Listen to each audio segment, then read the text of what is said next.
No, I mean, right now we're getting a lot of headlines, a lot of chatter about Iran, and I do think that's part of what's going on.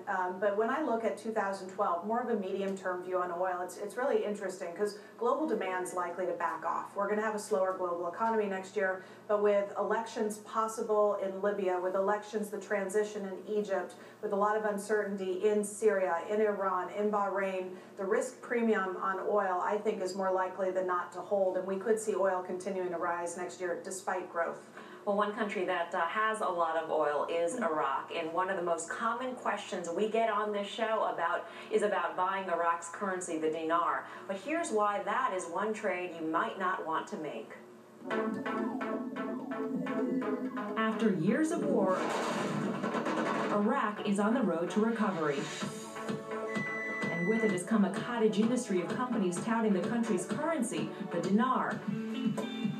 The pitch is simple. The dinar will appreciate as Iraq recovers, just like Germany's Deutsche Mark did after World War II and the Kuwaiti dinar did after the first Gulf War. Promoters say the exchange rate, now at 1,000 dinar per dollar, is going back to its pre-war level of 3 dinar for every buck. A quick move that would make you instant millions. But there's a problem. Most of the time, it's a scam. First, the old Iraqi dinar is not the new Iraqi one. In fact, it's an entirely different currency, whose only similarity is the name. And second, the Iraqi dinar doesn't trade on an exchange, so if you buy it, you won't be able to sell it. In other words, the dinar will make you 0 dinero. So if you still want to invest in Iraq's recovery, how should you? Money in Motion has your answer.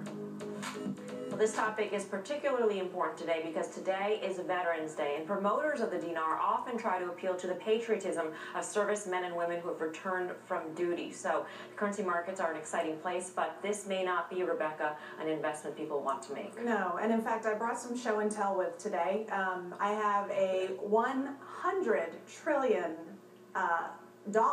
Zimbabwe dollar note. This is the biggest denomination you've got. And I brought it because when you think about the Iraqi dinar, you might as well have 100 trillion Zimbabwe dollars. They're both about going to buy you a cup of coffee or maybe get a couple dollars off eBay. The thing with the Iraqi dinar, you can't go to any major bank in the United States, frankly, many in the world, and trade this thing, maybe in a back alley with a bag. So it's a collector's item. I can't say it'll never appreciate, but doing something to make quick buck off this today, I don't know if it's a scam, because you can't say it'll never appreciate, but certainly nothing's going to happen soon. This currency is a managed peg. The central bank keeps it steady at around 1,170 dinar per dollar. So, Andy, if one believes that there is an Iraqi recovery play out there, the dinar is not the way to do it, what would be? Is there a way?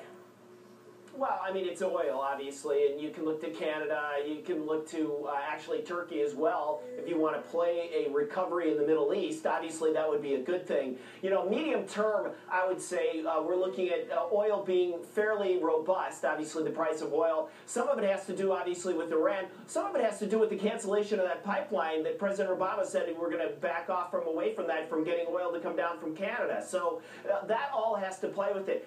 But I will tell you this. Longer term, the United States is not going to need nearly as much oil from outside of this country due to fracking, well, natural gas, but also due to horizontal drilling. And just an example, the Utica find in Ohio. So longer term, the United States is not going to need oil from the Middle East. So that'll be a very interesting dynamic going forward. All right, I'm glad we finally answered that question for all the folks out there who have been asking. And by the way, of course, happy Veterans Day.